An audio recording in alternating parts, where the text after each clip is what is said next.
فأبين أن يحملنها وأشفقن منها وحملها الإنسان আল্লাহ তাআলা আসমানকে ডাক দিয়ে বলে, আসমান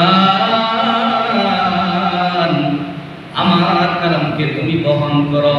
আসমান ডাক দিয়ে বলে, আল্লাহ তুমি যত বড় তোমার কালাম তত বড়, তোমার এই কালামের হক আদায় করতে পারবো না, তোমার কালাম বহন করতে আমার পায়ে ভাই আমি পারবো না রে আল্লাহ। আল্লাহ তাআলা জমিনকে ডাক দিয়ে বলে, ও জমিন আমি তো তোমাকেও বানিয়েছি, তোমাকেও সৃষ্টি করেছি, তাহলে তুমি আমার কালামকে বহন করো। জমিন ডাক দিয়ে বলে, আল্লাহ আমি তোমার কালাম বহন করতে পারবো না, তুমি যত বড় তোমার কথা তত বড়, আমি তোমার হক আদায় করতে পারবো না, তোমার কালামের হক আদায় করতে পারবো না, তোমার কালামের মর্যাদা দিতে পারবো না, তোমার কালামের সম্মান দিতে পারবো না। পাহাড়কে আল্লাহ তাআলা ডাক দিয়ে বলে, পাহাড় আমার কালাম তুমি বহন করো। পাহাড়ও একই কথা বললো, আল্লাহ আমি পারবো না। আল্লাহ তাআলা আমার নবী আমার হাবিবকে ডাক দিয়ে বলল, ও হাবিব আপনি আমার কালামকে বহন করেন, আমার কালামকে আপনি দারুল হিসেবে গ্রহণ করেন। আল্লাহ তাআলার হাবিব বলে, নবী আল্লাহ তাআলার হাবিব বলে, আল্লাহ তুমি আমাকে এত মুহাব্বত করো, তুমি আমাকে এত ভালোবাসো, এত ভালোবেসে তুমি আমাকে কোরআন দেও, যাও আমি তোমার কোরআনকে বহন করলাম, আমি তোমার কোরআনকে দারুল হিসেবে গ্রহণ করলাম। আমার নবীর এত দাম ছিল না, কেন এত দাম হইল জানো? আমার নবীর দাম হয়েছে, কোরআন আমার নবীর উপর নাযিল হয়েছে, এই জন্য আমার নবীর দাম। বলে রমজান মাসের দাম না, রমজানের এত দাম ছিল না, কেন এত দাম রমজান মাসের? বলে রমজান মাসে কোরআন নাযিল হয়েছে, এই জন্য কোরআনের দাম রমজানের দাম বেড়ে গেছে। বলে মানুষের দাম এত নয়, এত দাম ছিল না। সাধারণ দরিদ্র পরিবারের একটা ছেলে যখন কোরআনে হাফেজ হইল, কোরআনকে দারুল হিসেবে গ্রহণ করলো, আল্লাহ তাআলা এত দাম বাড়াইল, এত দাম। বলে ওই দরিদ্র ছেলে, ওই কালো ছেলে, ওই গরিব ছেলেটা যখন নামাজ পড়ায়, যত বড় এমপি মন্ত্রী আছে সব তার পিছনে দাঁড়িয়ে আল্লাহু আকবার বলে, ঠিক নি? কেন এত দাম? বলে কোরআন শিখার কারণে আল্লাহ তাআলা দাম বাড়াইয়া দিয়েছে। রাসূল কারীম সাল্লাল্লাহু আলাইহি ওয়াসাল্লাম বলেন, ইবনে মাজার 215 নম্বর হাদিসে মালিক আনাস ইবনে মালিক রাদিয়াল্লাহু তাআলা আনহু বলেন যে রাসূল বলেন, আল্লাহ তাআলা বলেন যে ইন্না লিল্লাহি আহলিনা মিনান নাস, ইন্না লিল্লাহি আহলিনা মিনান নাস।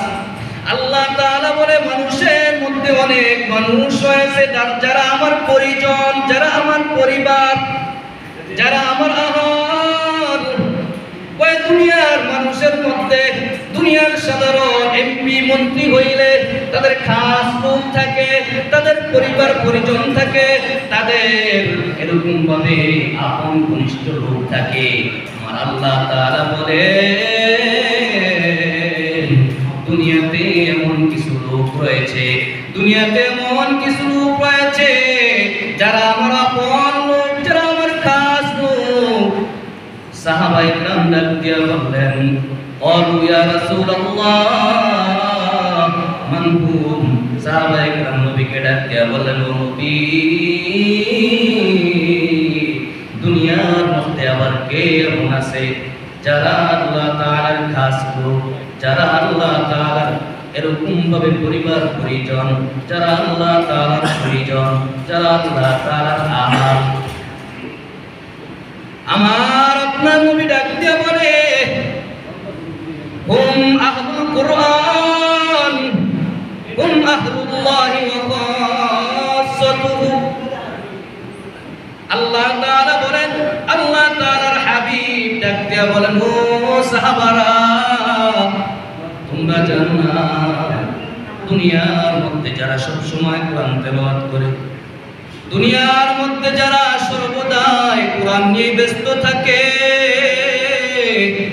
দুনিয়ার মধ্যে যারা কোরআনকে বহন করে, কোরআনের হামেলা, যারা কোরআনে হাফেজ, যারা কোরআনের আলেম, যারা কোরআনকে সর্বদাই তেলাওয়াত করে, দুনিয়ার মধ্যে তারা হলো আমি আল্লাহর পরিজন। সুবহানাল্লাহ।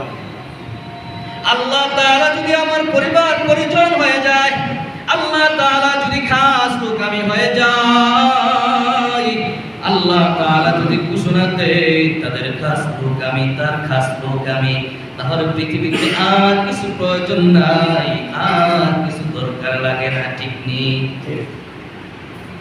মুসলিম শরীফের 1744 নম্বর হাদিস,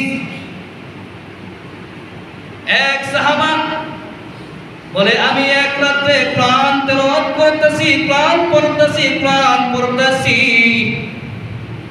পাশে আমার একটা ঘোড়া ছিল। আমি যখন কোরআন তেলাওয়াত করি, আমার ঘোড়াটা লাফানোর শুরু দেয়, লাফালাফি শুরু করে। আমি যখন কোরআন তেলাওয়াত বন্ধ করে দেই, আমার ঘোড়াটা আবার চুপ করে বসে থাকে। কিছুক্ষণ পর আবার আমি তেলাওয়াত শুরু করলাম, হঠাৎ করে তাকাইয়া দেখি আমার ঘোড়া আবার লাফালাফি শুরু করলো। আবার আমি কোরআন তেলাওয়াত বন্ধ করলাম, আবার আমি চালু করলাম, আবার ঘোড়াটা লাফালাফি শুরু করলো। হঠাৎ করে দেখি ঘোড়ার পাশে আমার ছোট শিশু বাচ্চা ঘুমিয়ে আছে। আমি ভয়ে কোরআন তেলাওয়াত বন্ধ করে আমার বাচ্চার সামনে যখন যাই, হঠাৎ করে আমার মাথার উপর তাকিয়ে দেখি কি যেন একটা আমাকে ছায়া দেয়। ওই ছায়ার উপর ঝিলিক মিলিক করে কি যেন এরকম ভাবে আলোকিত হয়ে উপরের দিকে চলে গেছে। একটু পরে দেখি কিছু নাই। আমি সকালে ঘুম থেকে জাগ্রত হয়ে রাসূল করিম সাল্লাল্লাহু আলাইহি ওয়াসাল্লামের দরবারে চলে যাই। আমার রাসূলকে বললাম, ইয়া রাসূলুল্লাহ, ইয়া হাবিবাল্লাহ, আমি রাত্রে বেলা কোরআন তেলাওয়াত যখন করলাম, আমি যখন কোরআন তেলাওয়াত শুরু করলাম, আমার ঘোড়া লাফালাফি শুরু করলো। আমি কোরআন তেলাওয়াত বন্ধ করে দিলাম, আবার দেখলাম, হঠাৎ করে দেখলাম ঘোড়া লাফালাফি বন্ধ করে দেয়। আবার তেলাওয়াত শুরু করলাম, আবার ঘোড়া লাফালাফি শুরু করে, আবার তেলাওয়াত শুরু করলাম, আবার লাফালাফি করে। তখন দেখি আমার ছোট শিশু বাচ্চা ওই ঘোড়ার সামনে ঘুমিয়ে আছে।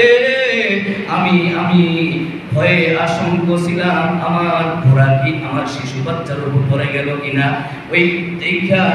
ওইটা দেখার জন্য আমি কোরআন তেলাওয়াত বন্ধ করে আমার বাচ্চার সামনে যখন যাই, তখন দেখি কি যেন আমার উপর একটা ছায়া আর আলো উপরের দিকে চলে যায়। আমার আপনার রাসূল ডাক দিয়া বলে, ও সাহাবী, আপনি যদি ফজর পর্যন্ত কোরআন তেলাওয়াত করতে থাকতেন, কোরআন তেলাওয়াতের মধ্যে যদি মগ্ন থাকতেন, ওই যে আপনার উপর দেখছেন একটা ছায়া, ওই ছায়াটার কিছু নয়, ওইগুলা সব আসমান থেকে ফেরেশতা এসে আপনার তেলাওয়াত শুনতেছি। আপনি যদি ফজর পর্যন্ত কোরআন তেলাওয়াত করতেন, বলে ফজরের সময় লোকজন যখন মসজিদে নামাজ পড়ার জন্য যাইত, তারা ও ফেরেশতাদেরকে দেখতো আপনার তেলাওয়াত শুনে। কেমন তেলাওয়াত, কেমন কোরআন! আজ আমরা কোরআন পড়তে চাই না, আজ আমরা কোরআন পড়তে চাই না। কোরআন কেমন সুন্দর! বলে দুনিয়াতে একটা গান একবার, দুইবার, তিনবার শুনলে আর ভালো লাগে না, কিন্তু ইমাম সাহেব পাঁচ ওয়াক্ত নামাজের মধ্যে আলহামদুলিল্লাহি রাব্বিল আলামিন আর রহমানির রহিম মালিকি ইয়াউমিদ্দিন ইয়্যাকা إياك نعبد وإياك نستعين اهدنا الصراط المستقيم صراط الذين أنعمت عليهم غير المغضوب عليهم ولا الضالين